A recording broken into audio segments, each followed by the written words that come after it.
पाप करने के लिए क्यों विवश हो जाता है मनुष्य? भगवान श्री कृष्ण ने बताई है वजह और बचाव के उपाय। भगवद गीता को हिंदू धर्म ग्रंथों में एक मुख्य स्थान दिया गया है। गीता का उपदेश भगवान श्री कृष्ण द्वारा अर्जुन को युद्ध की भूमि में दिया गया सर्वश्रेष्ठ ज्ञान है।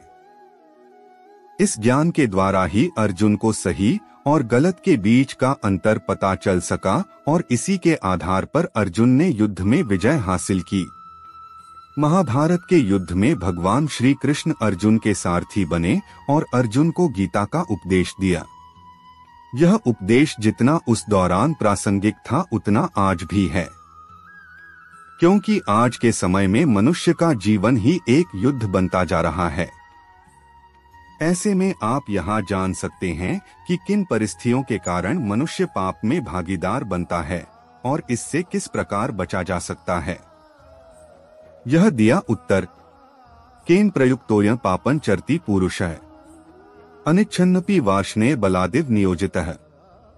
इस श्लोक में अर्जुन भगवान श्री कृष्ण से यह प्रश्न पूछता है कि मनुष्य न चाहते हुए भी बुरे कर्म क्यों करता है, जिसके उत्तर में भगवान श्री कृष्ण कहते हैं कि मनुष्य की वासना और निहित स्वार्थ के चलते ही वह पाप करने के लिए विवश हो जाता है।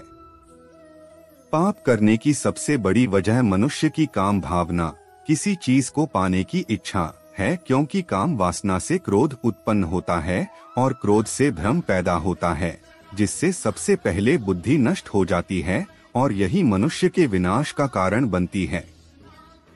भगवान श्री कृष्ण आगे कहते हैं कि जिस प्रकार धुआं अग्नि को ढक देता है, ठीक उसी तरह काम, मोह और वासना भी मनुष्य के ज्ञान को ढक देती है।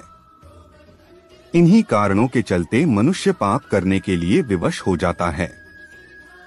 भगवान श्री कृष्ण पाप से बचने के कुछ उपाय भी गीता में बताते हैं, जिसके अनुसार मनुष्य को आसक्ति या विरक्ति के प्रभाव के अधीन नहीं होना चाहिए।